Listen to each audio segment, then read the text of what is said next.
அந்த காந்தியும் வஉசியும் 342 ரூபாய் 12 ஆனா ஐ திங்க் காலச்சுவடு நூலகம் அதை வெளியிட்டிருக்காங்க அப்படின்னு நினைக்கிறேன். இதுல என்ன செய்தி நமக்கு வந்துற போது, இது ஏதோ அன்னைக்கு நடந்த ஒரு விஷயத்தை எழுதிட்டாங்க, நமக்கு என்ன கிடைச்சிரும் அப்படின்னு தோணும். ஆனால் அந்த புத்தகத்தை வாசிக்க வாசிக்க வஉசியினுடைய வாழ்க்கை அதில் ஒளிந்து நமக்கெல்லாம் தெரியும். செக்கிழுத்த செம்மல் சிவாஜி நடிச்சிருக்காரு, பார்த்துட்டோம். செக்கிழுத்தாரு, சிறை சென்றார், அதோட நம்ம தட்டையா நம்ம நின்றுப்போம். ஆனால் அந்த நூல் சிறு நூல், அதை வாசிக்கும் போது ஒரு மாதிரி வாசித்து விட்டு உங்களுக்குள் வலி வராமல் இருக்காது. நான் இப்ப இங்க வர்றதுக்கு முன்னாடி ஒரு அரை மணி நேரம் கிடைத்தது.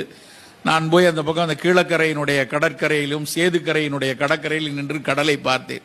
கடல் பார்த்த உடனே மனசுக்குள்ள எனக்கு அந்த கப்பல் ஞாபகம் வந்துச்சு, சம்பந்தமே இல்லாம. திடீரென இந்த கடலுக்கு தானே வஉசி கப்பல் ஓட்டினாரு.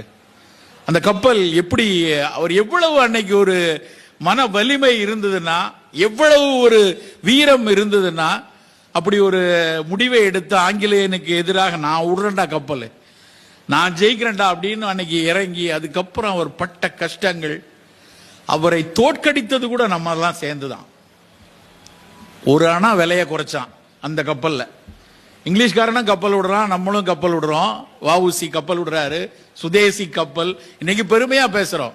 அன்னைக்கு பல பேர்கிட்ட கடன் வாங்கி கஷ்டப்பட்டு அவர் அந்த கப்பலை விடுறாரு. டேய், நீ கப்பல் விடுறியா, உன்ட்ட மக்கள் ஏறினா தானே பார்க்கலாம் அப்படின்னு சொல்லி இங்கிலீஷ்காரன் விலையை குறைக்கிறான். ஒட்டுமொத்த சனமும் அதில் போய் ஏறுகிறது. கடன்பட்டு நொந்து கடன் அடிக்க முடியாமல் மிக கடினப்பட்டு அந்த கப்பலை அந்த வாங்கிய நிறுவனத்தில் விற்பனை செய்து எவ்வளவு பிரச்சனைகளை அவர் சந்தித்தார். ஒரு சூழல்ல அவரால் ஒரு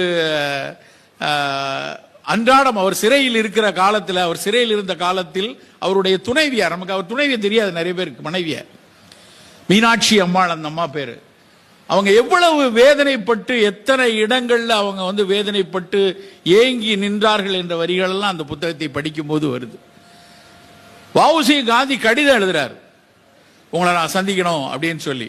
அவர் எங்கேயோ சென்னையில் பெரம்பூர் பகுதியில் இருந்து இருக்காரு. காந்தி வந்திருக்காரு அப்படின்னோடனே அவரை சந்திக்க வருவதற்காக நான் நாளை காலையில வரணும், 6 மணிக்கு வாங்க அப்படின்னு காந்தி சொல்றாரு. எல்லாம் தபால்ல அன்னைக்கு லெட்டர் அவ்வளவு தூரம் இருந்திருக்குங்கிறது அப்போ தெரிகிற செய்தி. 6 மணிக்கு வாங்கங்கிறாரு. இவர் சொல்றாரு, என்னால தனி எல்லாம் வர முடியாது, மகிழுந்துல வர முடியாது, கார்ல வர்றதுக்கு வசதி கிடையாது எனக்கு. முதல் டிராம், அப்ப டிராம் ஓடி இருக்கு. இதெல்லாம் தான் தகவல், ஒரு புத்தகம் படிக்கும் போது கிடைக்கிற செய்தி. முதல் டிராம் காலையில் 5க்கு தான் கிளம்புது, அதை பிடிச்சி ஏறி வந்தாலும் நான் வர்றதுக்கு 6:30 ஆயிடும் அப்படின்னு திரும்ப அடுத்த நாள் எழுதுறாரு. அதுக்கு அவர் பதில் போடுறார், பரவாயில்ல 7 மணிக்கு வாங்க அப்படின்னு சொல்லி வர்றார்.